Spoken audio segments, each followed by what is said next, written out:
కృష్ణా జిల్లా పెడన నియోజకవర్గం పెడనలో అన్నా క్యాంటీన్ పునఃప్రారంభించారు ఎంపీ వల్లభనేని బాలశౌరి మరియు కాగిత Krishnaprasad, MP Konakalla Narayana.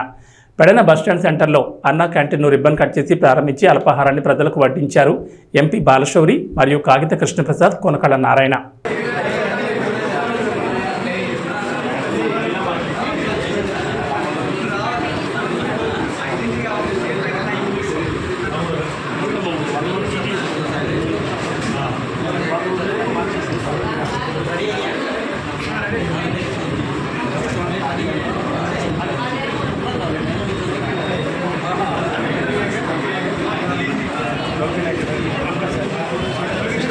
Stay down.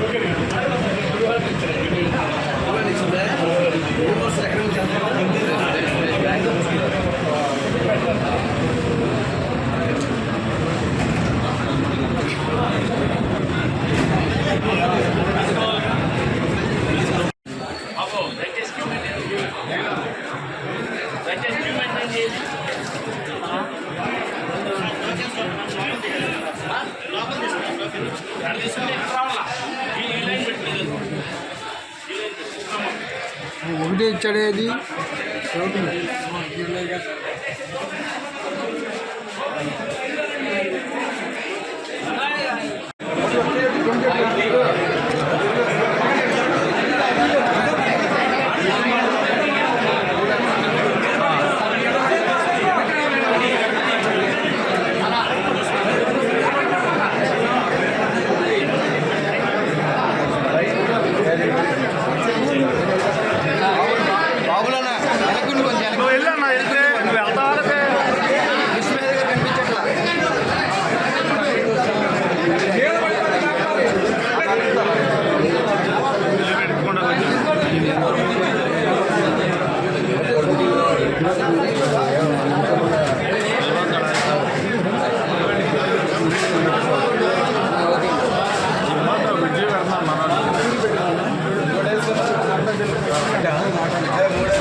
అప్పుడు ఓపెనింగ్కి వెళ్ళాం.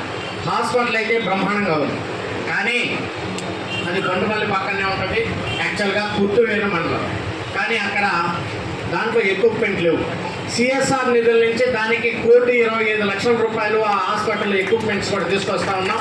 ఆ హాస్పిటల్ని పేద ప్రజల కోసం మరి అది కమ్యూనిటీ హెల్త్ సెంటర్ కూడా మార్చి కొంతమంది డాక్టర్లు వచ్చి అక్కడ వాళ్ళని కూడా వైద్య సేవలు అందించే విధంగా కూడా తప్పకుండా చేద్దాం అనేటువంటి విషయాన్ని కూడా ఈ సందర్భంగా మీకు తెలియజేసుకుంటాం. ఇది పోలవరం ప్రాజెక్టును ఒకటి కంప్లీట్ చేద్దాం. ఈ రెండు కంప్లీట్ చేస్తే ముందు ఈ రాష్ట్ర ప్రజానికానికి కావాల్సిన ఈ రెండు అయిపోతే మనకి మిగిలినటువంటి విషయాలు తర్వాత స్లోగా 1 by 1 చేసుకోవచ్చు. మేము కూడా కలిసినప్పుడల్లా ముఖ్యమంత్రి గారిని కానివ్వండి, ఉప ముఖ్యమంత్రి గారిని అదే చెప్తా ఉన్నాం. తప్పకుండా ఈ రెండు కార్యక్రమాలు పూర్తి చేద్దాం. అన్నమాట ప్రకారంగా 7,000 రూపాయలు మొట్టమొదటి నెలలోనే పెన్షన్ నుంచి మాట నిలబెట్టుకున్నటువంటి కూటమిని కూడా మీరు ఏ రకంగా పనిచేస్తుందో అర్థం చేసుకోవాలి. మరి ప్రతి నెల 4,000 రూపాయలు కూడా పెన్షన్ ఇస్తూ ఉంది. మరి ఈ విషయాన్ని కూడా మీరు మరి గుర్తుంచుకోవాలని చెప్పేసి సందర్భంగా తెలియజేసుకుంటూ ఇంకా చాలా కార్యక్రమాలు ఉన్నాయి. ఎమ్మెల్యే గారు ఉంటారు. నేను త్వరలోనే ఒక వారం రోజుల్లోనే మరలా వస్తాను. వచ్చినప్పుడు కొన్ని విలేజెస్ కూడా మరి విజిట్ చేద్దామని చెప్పేసి ఎమ్మెల్యే గారితో చెప్పాం. మండలానికి ఒక విలేజ్ తప్పకుండా చేసి అక్కడ ఉన్నటువంటి స్థానిక నాయకులందరినీ ఆ విలేజ్లో కూర్చొని ఆ సమస్య, ఆ మండలంలో ఉన్నటువంటి సమస్యలు ఏదైతే ఉన్నాయో వాటిలన్నిటి మీద మరి చర్చించుకొని మనందరం కూర్చొని చర్చించుకొని 1 by 1 ఆ సమస్యలన్నింటిని కూడా పరిష్కారం కనుగొందామని చెప్పేసి తెలియజేసుకుంటూ మరి ఒకసారి ఈ అన్నా క్యాంటీన్ ఓపెనింగ్ శుభ సందర్భంగా మీరు ఇచ్చేసినటువంటి అందరికీ కూడా నా హృదయపూర్వక ధన్యవాదాలు.